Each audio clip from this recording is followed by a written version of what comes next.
atau bisa menyepakati hak angket. Menurut saya ketika ketua umum perintahkan kita pasti solid. Partai-partai koalisi Pak Ganjar juga pasti solid kan sudah ada pembicaraan kok. Begitu juga partai-partai koalisi Pak Anies juga pasti solid.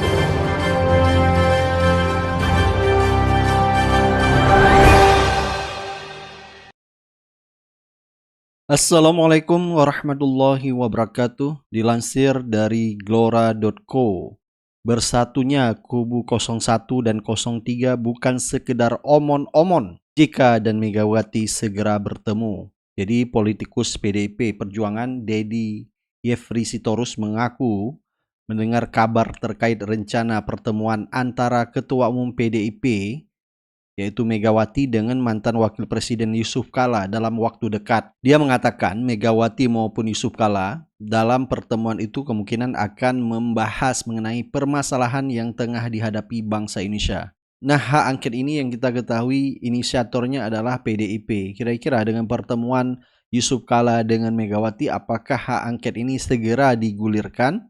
Apalagi sekarang statement dari Partai Nasdem, PKB, maupun dari PKS siap mendukung yaitu hak angket. Nah, jika hak angket ini segera digulirkan, dipastikan isu untuk memakzulkan Jokowi akan menjadi nyata. Dalam kebersamaan itu kita inginkan ada kesederajatan, ada saling menghormati, ada saling menghargai, ada kesamaan equal.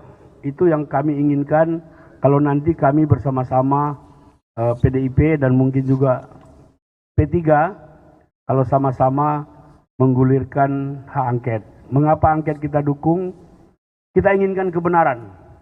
Kami bersekutu dengan siapapun di Republik ini yang punya itikat baik untuk menegakkan kebenaran dan keadilan demi bangsa Indonesia. Jadi kolaborasi dari dua kubu sudah cukup memenangi suara di DPR dengan komposisi PDIP, P3, PKS, PKB, dan Nasdem. Sehingga juga dari kader PDIP yaitu Adian Napitupulu akhirnya buka suara. Coba kita lihat. Pak Ganjar, Pak Anies sudah sepakat untuk mengajukan hak angket beserta dan partai-partai pendukungnya. Ya kita lihat saja di parlemen proses politiknya. Soal hak angket itu bang, kalau dari fraksi PDI sendiri gimana sih? Menurut saya ketika ketua umum perintahkan kita pasti solid. Partai-partai koalisi Pak Ganjar juga pasti solid kan sudah ada pembicaraan kok. Begitu juga partai-partai koalisi Pak Anies juga pasti solid kan sudah ada pembicaraan. Kita tidak sedang mencari kalah menang saja, tapi kita sedang mencari kebenaran itu sendiri. Dan kita ketahui banyak sekali gelombang besar dari kekuatan rakyat menyerukan yaitu Jokowi untuk dimakzulkan. Jadi hak istimewa DPR ini sangat besar yaitu hak angket. Jadi masyarakat menilai jika Jokowi tidak datang dipanggil untuk hak angket di DPR, maka DPR bisa menjadikan hak interpelasi. Jadi hak istimewa DPR ini sangat besar dan kuat untuk bisa memakzulkan Jokowi dari kursi presiden. Harus dilakukan proses pemakzulan terhadap Pak Jokowi. Ada orang yang bilang berbahaya pemakzulan itu. Bisa chaos, bisa teman-temannya Pak Gatot ambil alih secara tidak demokratis, terusnya seperti itu. Saya sebutnya proses pemakzulan. Bisa jadi sampai Oktober tahun ini, ketika tanggal 20, ketika Pak Jokowi selesai jadi presiden, mungkin proses pemakzulan itu belum selesai. Oke? Tapi harus dilakukan itu, karena itu akan memberikan informasi yang bagus kepada publik, bahwa orang yang dekat dengan Jokowi, yang didukung Jokowi nggak layak untuk dipilih. Itu prosesnya yang sangat penting. Bahwa kemudian nanti sampai Pak Jokowi turun, pemajulan belum selesai, tidak apa-apa. Kalau ditemukan aspek-aspek kriminal, Pak Jokowi sudah berhenti kan bisa dimasukkan ke penjara. Kecurangan atau dugaan kecurangan telah dilakukan oleh keterlibatan pengaruh presiden di lingkaran kekuasaan dengan keluarga inti. Fakta yang tersedia misalnya rontoknya Mahkamah Konstitusi telah berimbas mengakibatkan keterlibatan oknum aparat di level bawah untuk melakukan kecurangan. Nah, Pak Mahfud membuka pintu ini dan saya berharap ada gelombang dari rakyat untuk datang menyampaikan seluruh dugaan kecurangan dan Menko Polhukam akan menampung sesuai janji Pak Mahfud dan kemudian akan diserahkan kepada otoritas penyelenggara pemilu. Jalankan konstitusi itu sudah sesuai dengan aturan yang ada. Jadi aspirasi silakan saja disampaikan. Bukan tidak mungkin itu digunakan untuk melengsarkan presiden yang terang-terangan dan terbuka dan tidak peduli terhadap konstitusi dan hukum. Menuntut Presiden Jokowi mengundurkan diri dari peletakan jabatan sebagai Presiden Republik Indonesia. Nah, apabila tuntutan ini tidak dipenuhi, maka kami menyerukan kepada rakyat Indonesia untuk melakukan revolusi sosial. Jadi banyak sekali sekarang tokoh masyarakat dari berbagai aliansi yaitu menolak hasil pemilu yang dihasilkan dari kecurangan. Dan juga mereka meminta menangkap dan mengadili Presiden Jokowi dan Ketua KPU serta Bawaslu. Dan juga Anwar Usman yang merupakan pamannya Gibran. Dan juga kemarin yaitu seruan dan sikap 100 tokoh. Yaitu pertama, Pilpres 2024 terjadi kecurangan terstruktur, sistematis dan masif.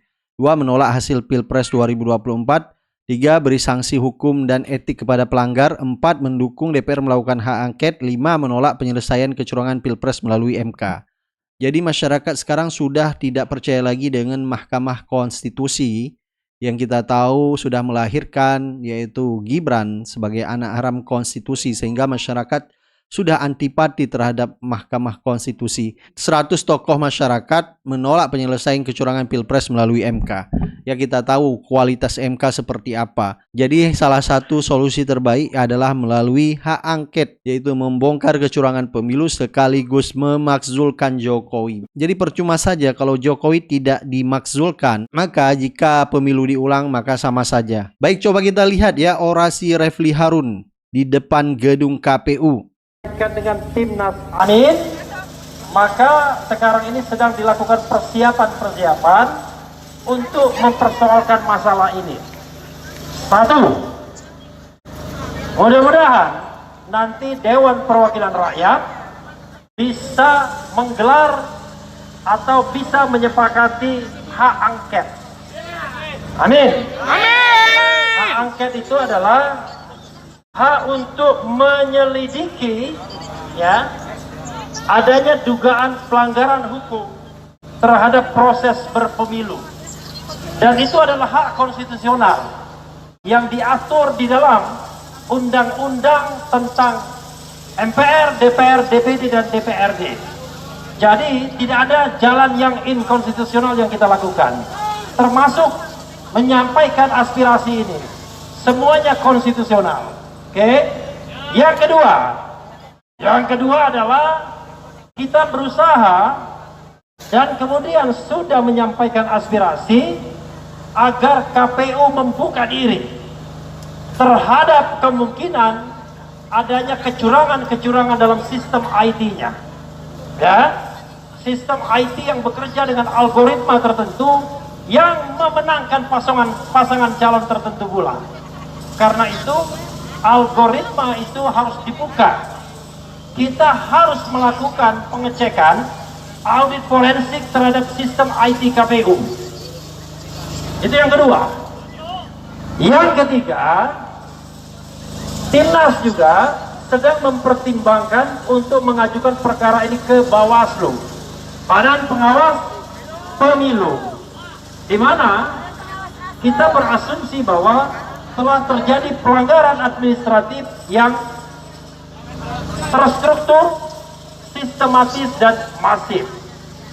Dan yang keempat, kawan-kawan semua, kita juga sedang mempertimbangkan untuk membawa perkara ini ke Mahkamah Konstitusi.